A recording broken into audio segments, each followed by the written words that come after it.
সাম্প্রতিক সময়ে আওয়ামী লীগের রাজনীতি নিষিদ্ধ করার যে দাবিটি আসলে উঠেছে, সেই দাবিটি নিয়ে রাজনীতি সংশ্লিষ্ট বিভিন্ন মহলের মধ্যে বিরোধ আসলে প্রকাশ্যে আসতে শুরু করেছে। বিশেষ করে রাজনৈতিক দলগুলো বিএনপি এবং জামাতের সাথে এই দাবিটি নিয়ে বৈষম্যবিরোধী ছাত্র আন্দোলন এবং অন্তর্বর্তীকালীন সরকারের বিভিন্ন দায়িত্বশীল মহল থেকে যেই বক্তব্য আসলে আসছে, সেই বক্তব্যের মধ্যে আমরা স্পষ্ট বিরোধ লক্ষ্য করছি।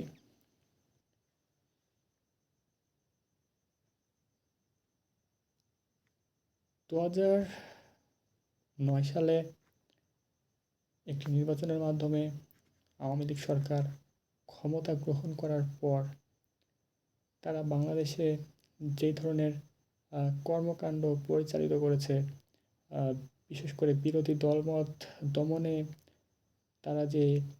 বল প্রয়োগের নজির স্থাপন করেছিল, সেটি স্বাধীন বাংলাদেশের ইতিহাসে একটি নজিরবিহীন ঘটনা ছিল। বিশেষ করে ৭৫ পরবর্তী সময়ে আমরা এই ধরনের কোনো রকমের কর্মকাণ্ড কোনো সরকারের কাছ থেকে আমরা লক্ষ্য করিনি। এবং হোসেন মোহাম্মদ এরশাদ, যাকে স্বৈরাচার হিসাবে প্রতিষ্ঠিত করা হয়েছিল, রাজনৈতিক বিশ্লেষকরা এই বিষয়টি তারা বলার চেষ্টা করে যে হোসেন মোহাম্মদ এরশাদ শেখ হাসিনার কাছে একটি উপজেলা পর্যায়ের বা ইউনিয়ন পর্যায়ের হয়তো একটি স্বৈরশাসক ছিল। মূলত এই ধরনের যেই বিরোধী দলমত দমনে যে কর্মকাণ্ডগুলো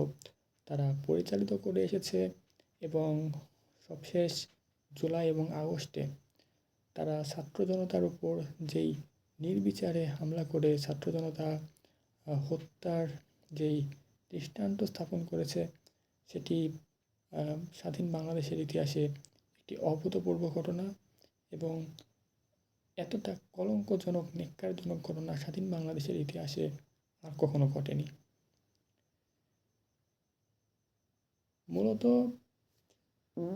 এইসব বিষয় নিয়েই এই বিষয়গুলো থেকেই বিভিন্ন মহল থেকে আসলে আওয়ামী লীগ নিষিদ্ধের যেই দাবিটি, সেই দাবিটি আসলে জোরালো হয়েছিল। কিন্তু একটি রাজনৈতিক দলকে নিষিদ্ধ করাটা কি কোনো যৌক্তিক কোনো সমাধান হতে পারে?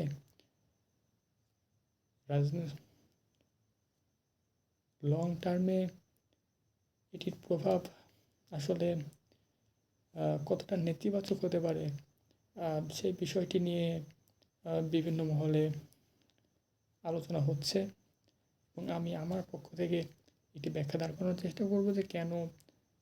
একটি রাজনৈতিক দলকে নিষিদ্ধ করা উচিত নয়। মূলত বাংলাদেশে এই বিষয়টি অস্বীকার করার সুযোগ নেই যে আওয়ামী লীগ নামক যে রাজনৈতিক দলটি ছিল, তার একটি ব্যাপক একটি বিশাল সংখ্যক নেতাকর্মী সমর্থক রয়েছে, এবং স্থানীয় পর্যায়ের যারা সাধারণ মাঠ পর্যায়ে যারা নেতৃবৃন্দ যারা ছিল, সত্যিকার অর্থে তারা কোনো রকমের আওয়ামী লীগের নীতি নির্ধারণী কার্যক্রমে তারা অংশগ্রহণ করার সুযোগ কখনো পায়নি। তো এই বিশাল জনগোষ্ঠী বলতে গেলে সরাসরি এই যে দুঃশাসন, যে অপশাসন আওয়ামী লীগ নেতৃত্বাধীন যে সরকারটি পরিচালিত করে এসেছে, সেখানে তাদের সক্রিয় কোনো অংশগ্রহণ আসলে ছিল না। তো একটি রাজনৈতিক দল নিষিদ্ধ করা মানে একটি ভাবাদর্শ, একটি আদর্শকে সম্পূর্ণভাবে বিলীন করে দেওয়ার একটি চেষ্টা করা, যেটি আসলে বাংলাদেশের সাধারণ মানুষ, মাঠ পর্যায়ে সাধারণ মানুষের মধ্যে হয়তো বা এই বিষয়টি নিয়ে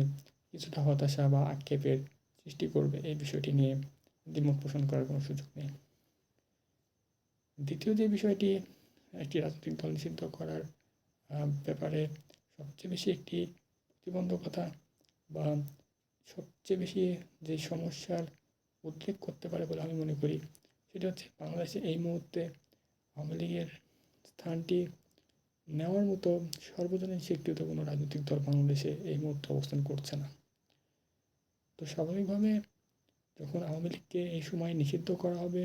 আওয়ামী লীগ যখন একটি নিষিদ্ধ ঘোষিত সংগঠন হিসাবে আখ্যায়িত হবে, ঠিক সেই সময় এই জায়গাটি হয়তোবা কোনো মৌলবাদী সংগঠনের দখলে সম্পূর্ণভাবে চলে যাবে এবং তাদেরকে মোকাবেলা করার মতো কোনো শক্তি বাংলাদেশে থাকবে না এবং বাংলাদেশ খুব আস্তে আস্তে সম্পূর্ণভাবে একটি বিরাজনীতিকরণের পথে বাংলাদেশ ধাবিত হবে এবং বাংলাদেশের উপর সার্বজনীনভাবে স্বীকৃত কোনো শক্তি নিয়ন্ত্রণ প্রতিষ্ঠা করে বাংলাদেশকে সুশৃঙ্খলভাবে হয়তোবা সামনের দিকে এগিয়ে নিয়ে যাওয়ার মতো পরিস্থিতি সম্পূর্ণভাবে নস্যাৎ হয়ে যাবে এবং বাংলাদেশকে একটি ব্যর্থ রাষ্ট্রের দিকে আওয়ামী লীগ নিষিদ্ধের ঘটনাটি নিয়ে যাবে। এই বিষয়ে দ্বিমত পোষণ করার কোনো সুযোগ নেই।